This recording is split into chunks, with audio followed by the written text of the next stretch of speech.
Good morning, students. Today I am going to discuss about the method of preparation of soap, its cleaning action, and its comparison with detergents. And soap is prepared from vegetable oils,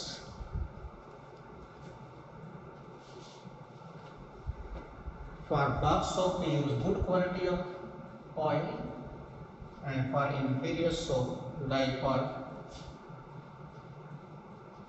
cleaning cloth we use inferior type of oil, but we use vegetable oil. When we treat it with sodium hydroxide, this is a sphonification reaction. We get a soap and the glycerol. Last time we discussed in case of respiratory sodium, the sodium salt is then the alcohol, but in this case alcohol is glycerol, and both are soluble in water. Both are soluble water. Now we add small amount of sodium chloride into the solution. When we add sodium chloride into the solution, the solubility of the soap decreases, and this will float at the surface, and we will skim it out. जैसा दूध से मलाई उतार लेते हैं, इस ढंग से इसको स्किम कर लेंगे, और उसके बाद उसके अंदर suitable hardening substances, suitable fragrance etcetera, wax, ये हम मिक्स कर दें. अदरवाइज बहुत ही विस्कस टाइप का ये सब्सटेंस होता है सोप के अंदर. ये कोई CH3 या C2H काइंड है, और बहुत बड़ी लंबी अल्केनाइल चेन. आज बताया था they are unsaturated triesters with glycerol. That means they may contain one or two double bond within a chain. तो यहाँ से क्या पता चला? Soap are sodium or potassium salt of hypertensives. Why we use sodium hydroxide or potassium hydroxide? Because they lower down the surface tension, and when they lower down the value of surface tension of water, in that case the cleaning action is achieved even for a small possible pores in the cloth or any other material utensils. और कोई भी चीज है, छोटे छोटे holes तक में cleaning action achieve किया जा सकता है. तो this and is very big, and big and हमने इसको इस ढंग से नोटेशन दी थी. Negative and, then CH2 CH double bond CH, then CH2 इस ढंग से, ये CH3 एक हाइड्रोकार्बन, एक लॉन्ग चेन है, तभी तो सॉल्बिलिटी कम हो गई. जो कार्बन का नंबर बढ़ता जाएगा सॉल्बिलिटी कम होती जाएगी. हमें पता है ethanol is more soluble than propanol, and propanol is more soluble than butanol, butanol is more soluble than pentanol, and so. जब मैं वाटर ऐड कर दूंगा, Na positive will enter into the solution and disperse it. And this is the collective part, because CH3 CH2 CH double bond CH CH2 इस ढंग से चलता जा रहा है. 15 16 17 इस ढंग से कार्बन्स लगे हुए. तो this and is the polar and, जिसे हम बोल देते हैं hydrophilic and. Hydro means water, philic means attractive. It has affinity towards water, water attracting हुआ. और इधर तो हाइड्रोकार्बन है, CH3 CH2, like kerosene, petrol, diesel, they have no affinity with the blue. Hydrophobic means heating, जिसकी water के साथ affinity नहीं है. जब हम क्या कह सकते हैं, lipophilic. Lipo means oil, oil attract.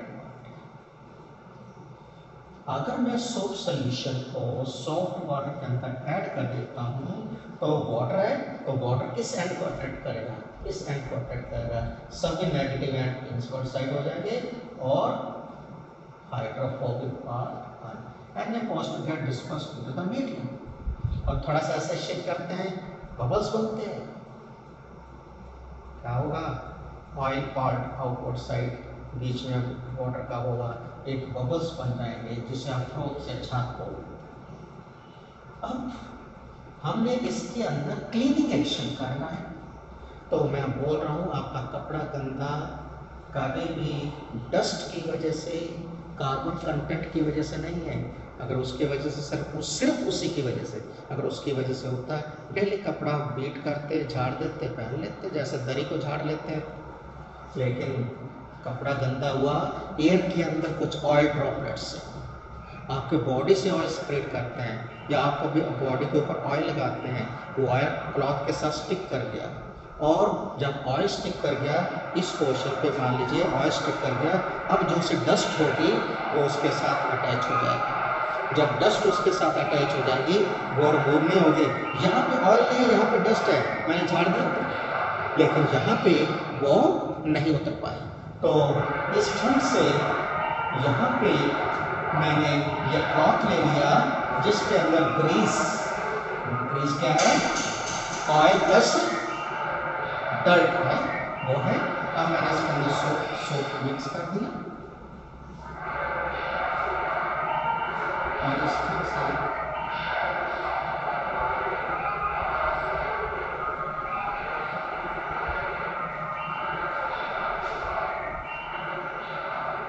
positive gets this first.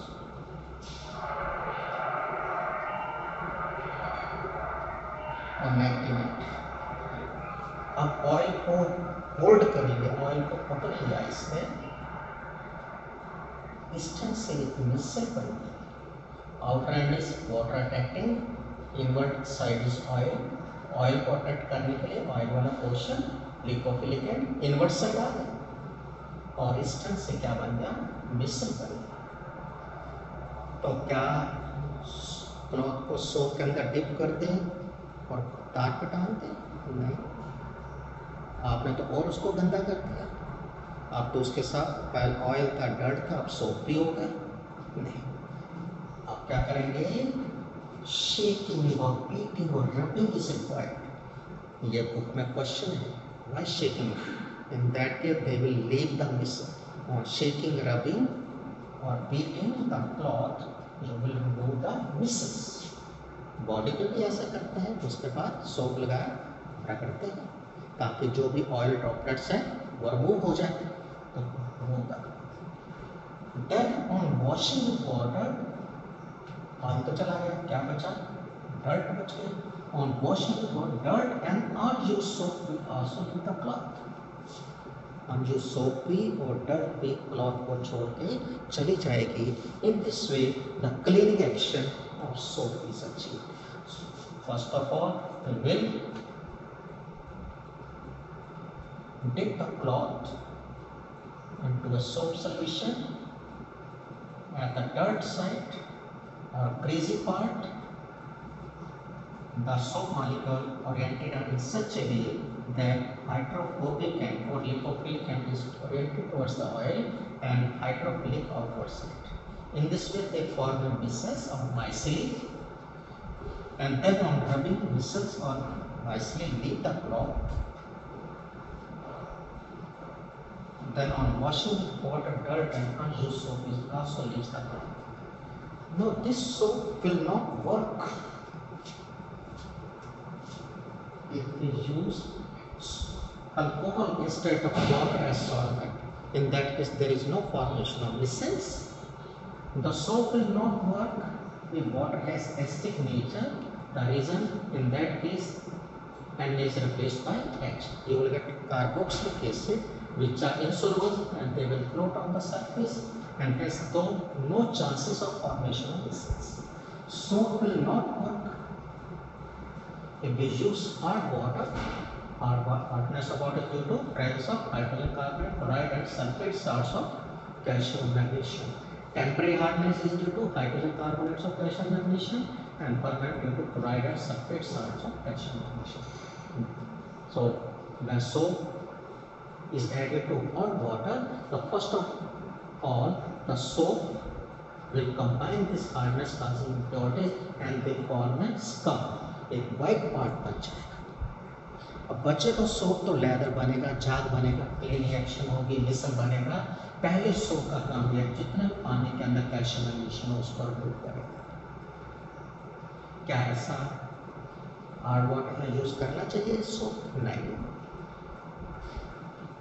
अगर आप एक तो सोप बहुत ज़्यादा यूज होगा, पहले तो लेदर ही बनेगा, और ज़्यादा यूज बहुत ज़्यादा क्वांटिटी यूज करोगे आप, जब ये सारा का सारा कैल्शियम मैग्नीशियम रिमूव होगा उसके बाद सोप के अंदर लेदर बनेगा, मिसल बनेगा। तो जो ये स्पम बना है ये क्लॉथ के ऊपर डिपॉजिट हो जाएगा, क्लॉथ की आउटलुक ग्रेस टोटली डिस्टर्ब हो जाएगी। जो टेंसेस हैं उसके ऊपर एक वाइट पाउडर इसका डिपॉजिट होगा। जब गीला गिलास है तब तो नहीं पता, वॉशिंग के दौरान तो नहीं पता चला, बाद में पता चलेगा जब किसी को सर्व कर रहे हैं पानी में, पानी सर्व कर रहे हैं तो गिलास के ऊपर कुछ वाइट पाउडर स्टिक किया वो दिखता है। जो भी गेस्ट होगा वो पिएगा नहीं पानी, वो कहेगा नहीं हम तो पी के आए, क्यों? उसको अच्छा नहीं लगेगा, उसके ऊपर वाइट डिपॉजिट। तो हाँ, सोप इन केसेस में काम नहीं करता। What are detergents? Detergents are sodium or potassium salt, alkyl or alkyl benzene sulfuric acid or alkyl ammonium salts. They are called as soapless soap. Soapless soap. Soapless means they are not soap because they are not sodium or potassium salt or alkyl acid, but work like a soap. Now, objective is cleaning action, and that is why detergents are called soapless soap. Detergent work with equal efficiency both with hard and soft water, because calcium magnesium salts of the detergents will not form scum. They don't form scum, they form lather with equal efficiency, क्योंकि दोनों में ही वो scum बनता ही नहीं है। वो salts पानी में सोलुबल है, साले तो ये सोलुबल होंगे तो इंडिपेंडेंटली आयंस मूव करेंगे और आपका तो detergent can work even in hard water whether it is acidic nature but not soap. तो सोप के एडवांटेज क्या है? सोप के एडवांटेज है दे आर बायोडिग्रेडेबल। आजकल इनके अंदर मॉडिफिकेशन की है, लेकिन आपके डाउट का ये है दे आर नॉन बायोडिग्रेडेबल्स। तो डिटर्जेंट की क्या एडवांटेज है? They work even in hard water, no extra detergent is required. इस केस में तो एक्स्ट्रा डिटर्जेंट चाहिए। ये स्टिक में भी काम कर जाते हैं, ये स्टिक में भी काम नहीं करते। ये एक सोप की डिसएडवांटेज है। तो अगर आपको हार्ड एंड सॉफ्ट वाटर को डिस्टिंग्विश करना है तो मैं क्या करूँगा, दो टेस्ट दूंगा और दोनों के अंदर एक के अंदर मैंने हार्ड वाटर डाल दिया और दूसरे के अंदर सॉफ्ट वाटर।